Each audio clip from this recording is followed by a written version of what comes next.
Okay guys, here's another video. So now we post-processed our data via RTX and Trimble Business Center. So now we got to export this into CAD and do our boundary. We're going to do some boundary, move our boundary lines to match our measured points. So we go to export. I highlighted all these. Just click right here, hit shift, highlight, export.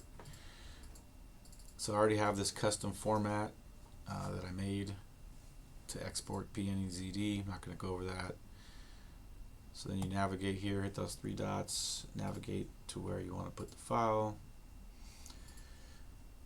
25138. It's going to be survey. I'll put them in right here. This job is 25138. Now I'm just going to say processed on grid. Okay. Hit the export button. All right. So now we got our CAD open here. So these are boundary lines that I calced in Civil 3D using the bearing and distance, line by bearing and distance tool there. I'm not going to go over that in this video. So I use this geolocation. That way I can just put my map. It's pretty close, within 4 feet or so. I'm not going to go over that in this video again, sorry. But you just need to set your settings right, and you can get this in the hit this geolocation button, and then you can get your maps here. So we're going to import our points from file, navigate to where we just exported it, survey, downloads. Alright, PNEZD. I don't want to add it to a point group for now because I don't really need it. It's just the only points I'm using. So hit OK. Boom, I put them right there. This is all grouped. It's on a group. And I make sure your boundary closes when you calc your boundaries there. And this was a subdivision with record centerline monuments. We found centerline mon here, centerline mon here.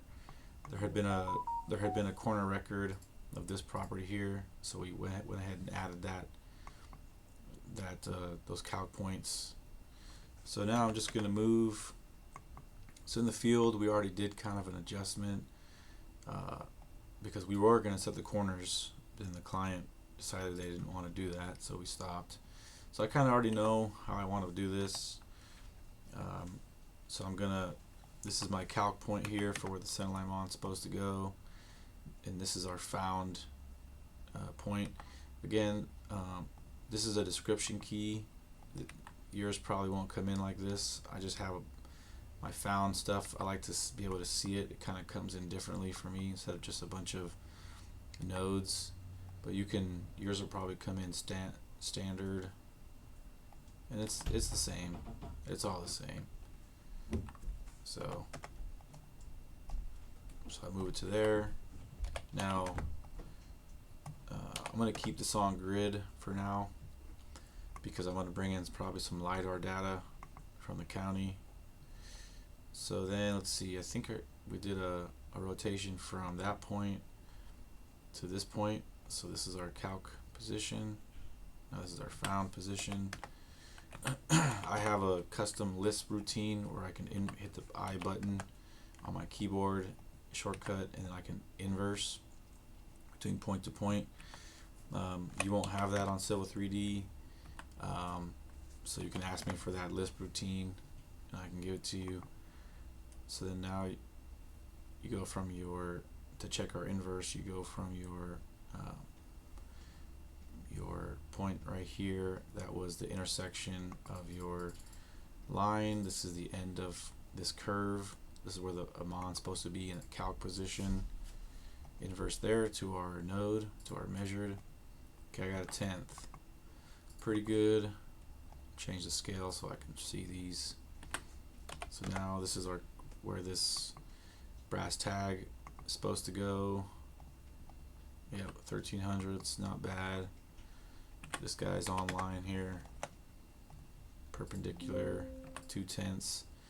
So I think I want to rotate. I think I want to rotate just a little bit more, and I'm going to rotate them. Maybe I want to rotate. Oops, RO. Click there. I hit R for reference. Now from here to here. Oh, why is it not rotating? Oh, I'm sorry, yeah, because we want to rotate our boundary, not our points. So we click here, hit R, and then I'm going to rotate this up just a little bit. So at the 10th, this is probably going to be a little bit better. Still 16. So actually, and then we found this rebar here, 2/10. So actually, we're gonna do kind of a best fit scenario here. We're gonna move it up. That's about 700ths there. That's about 2/10.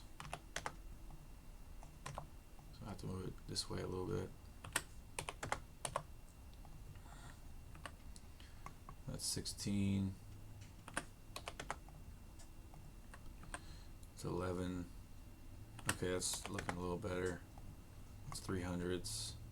It's a lot better here. 700ths. Yeah, it's only 13 away from the calc. This one should be a lot better now.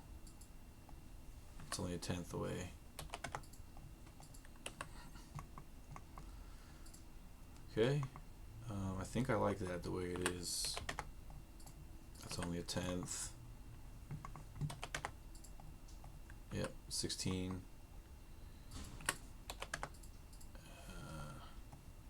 That's 1100ths.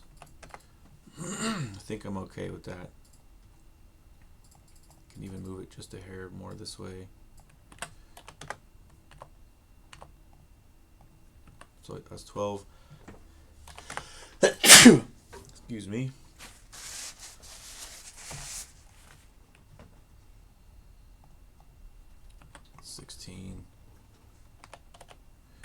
Yeah, so probably that's as good as it's gonna get. 1200ths. 15. It's feel pretty good. It's 900ths. That's 200ths. Yeah, I think that's about as good as it's gonna get there. Pretty good. Yep. So, all right, that's how you do that. You should, again, this is just a disclaimer. Unless you really know what you're doing, or unless you have a surveyor that has responsible charge over you, you should probably not be doing this yourself. This video is intended for people that are working under licensed land surveyors. It's not intended for anyone just to start finding boundary points and putting in these record boundaries. You have to know what you're doing. You have to know how to apply the principles, and if something doesn't fit the record, you have to know the solutions you need to do. You have to file a record of survey if something's not fitting, and you have to check your measurements. Maybe you have bad data somewhere. That's why it's not fitting. So again, that's the disclaimer here, and this concludes this video of how to take your data, post-process it, put it into CAD, and rotate your boundary.